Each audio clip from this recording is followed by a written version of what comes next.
Alright, ladies and gentlemen, MrSotko here. Welcome back to the channel, and today I want to talk about the slump in cryptocurrency prices lately. 2 weeks ago I made a very similar video to this one, but it was for entirely different reasons. And after that, the prices went back up as usual, and now basically everything's way down. And after that, I'd like to talk about some other fun crypto news. And on top of all that, I need to get some better lighting because I'm as white as a ghost at night on this. However, you may have noticed the crypto prices falling, and it's for a few reasons. The big reason here is that the CoinMarketCap, the website CoinMarketCap, actually removed several South Korean exchanges from its listings on January 8th. So this is basically in chronological order here, these first couple tabs. So on the 8th, they excluded some Korean exchanges and price calculations due to extreme divergence in prices from the rest of the world. So in Korea, it was maybe 30% higher prices on all of their exchanges, or on at least a lot of their exchanges. And that resulted in a completely higher than average prices, because what CoinMarketCap does is they try to evaluate all the prices and average them out, and then a lot of exchanges sort of go off that. Everybody tries to trade based off that average. And then after the cryptocurrency crash that came from that news and from that change in price, it lowered about $20 billion, the entire market cap of Ripple, and the entire market cap of cryptocurrency by about 120 billion. And so this article says something around the same thing, but they do name some of the cryptocurrency exchanges. One is BitThumb, Coin1, and Corbit, resulted in sudden drop in displayed prices because they just got rid of those, because those were the bad average of all of the coins, since they were higher in only that country, in only that part of the world. Basically they just removed them to re-average the price, which basically just shifted everything downward. And so there's another article that's been going around in the crypto world the past couple of days, and it says Bitcoin falls as one of the world's biggest cryptocurrency markets readies a bill to ban trading. And this is in South Korea. So in South Korea, there's a huge problem with cryptocurrency. It's a bigger fad than anywhere else in the world, I would say, which is saying a lot. And South Koreans are having a problem right now with trading anxiety and looking at their phone perpetually 24/7, basically, at the price of cryptocurrency. It's really affecting their society. It's really affecting the world's society in numerous ways, positive and negative. And so South Korea really wants to crack down on the exchanges. However, I did come across this article afterwards. It says, I talked to my contact in South Korea, so don't fall for the fake CNBC South Korean ban. So don't fall for it. I just talked to my contact in South Korea, works for a major exchange, so don't fall into the FUD. And if you don't know what FUD means, it means fear, uncertainty, and doubt. And when there's fear, uncertainty, and doubt in any way, in an investment world, prices typically go down. People typically get out. It just means they're fearing what is next, and basically just saying don't sell. This is a bunch of crap, and that no one is banning crypto. So I clicked on that link. It takes you to Twitter, and it says, don't panic. The South Korean government has been preparing a cryptocurrency exchange closure bill since December 13 to shut down any exchange that is not compliant with regulations.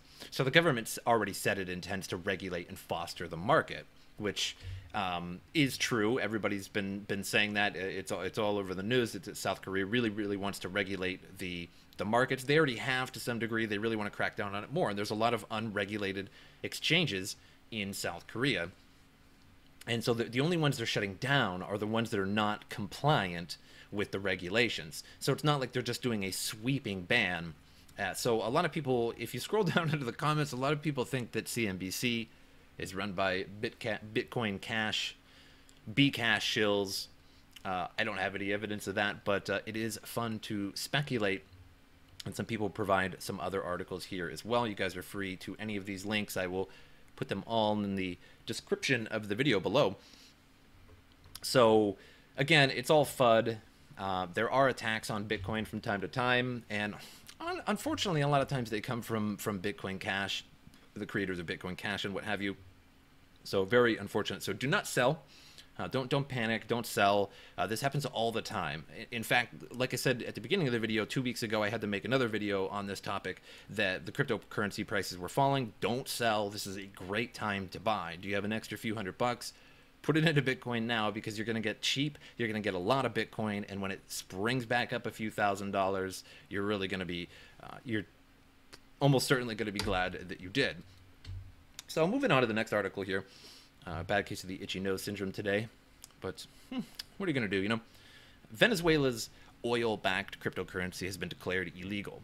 And I'm actually a little sad from this. I've never been to Venezuela, don't know anybody that's from Venezuela, but I'm certainly a crypto enthusiast, and I want to see the world start to adopt cryptocurrency. And I've said it in many of my videos, and you may have seen documentaries, you may have seen it in the news, that even the Federal Reserve of the United States says we don't like Bitcoin, but we like blockchain. So it's not surprising to me that governments, sooner or later, will start to implement government-level cryptocurrency, because they can control the blockchain. And you just know governments love to control things. They want to tax, they want to control. It's what the government does. And I would just look at the Federal Reserve, just look at any central bank of pretty much any country.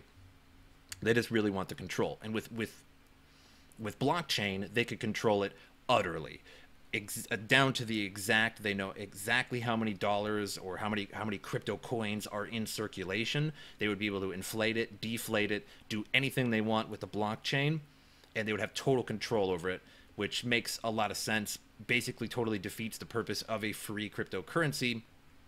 But either way, it could be a good thing, it could be a bad thing, depending on how it's used.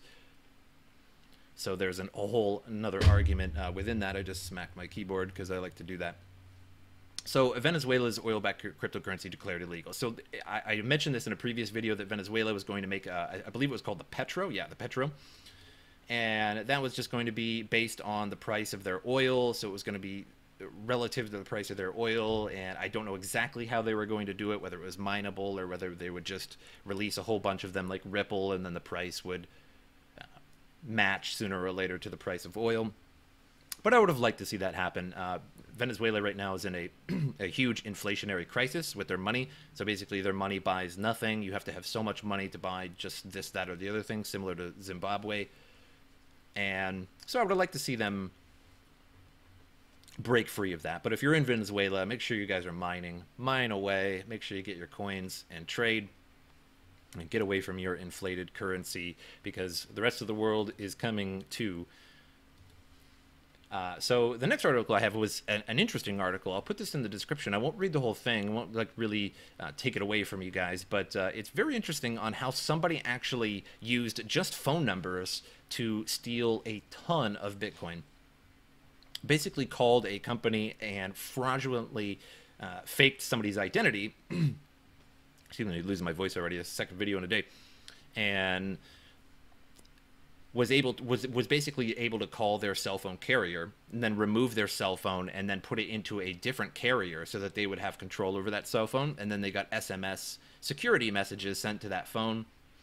So then they were able to log into all of their accounts and then take all their Bitcoin shortly thereafter. So an interesting story. And what you guys take away from this is just up your security a little bit, because anybody might be able to do that. And finally, last but not least, I thought this was a great one. JP Morgan's Jamie Dimon says he regrets his Bitcoin is a fraud statement, which is pretty funny, because there are many times you're wasting your time with people have put some memes on here. You're wasting your time with Bitcoin. And what do you mean Bitcoin can't be stopped? So some of them, they could have had better memes. Got to get more dank memes on this site. So maybe if they hire me, I can make some more dank memes. I'll put my hand up. I'll put in the application. But either way, I really like that, because if you guys don't know, Jamie Dimon was a huge opponent of Bitcoin, and he said some pretty harsh stuff about anybody who invests into Bitcoin and anybody that is trading Bitcoin or anything like that. You can just simply just YouTube the results, just Jamie Dimon Bitcoin, and he says a lot of stuff that he probably ought not have said. He sort of sounded like somebody who hadn't done their homework and then came to class and the teacher called on them and they just have to sort of bullshit their way through the answer and hope that they're right. So then he comes to the table thinking he knows about Bitcoin and he's like, oh, it's not a fraud, I'm sorry. And he still doesn't have any idea what he's talking about. So Jamie Dimon, do you even Bitcoin? I think the answer is no. But I hope you guys enjoyed this video. And as usual, I will see you guys next time.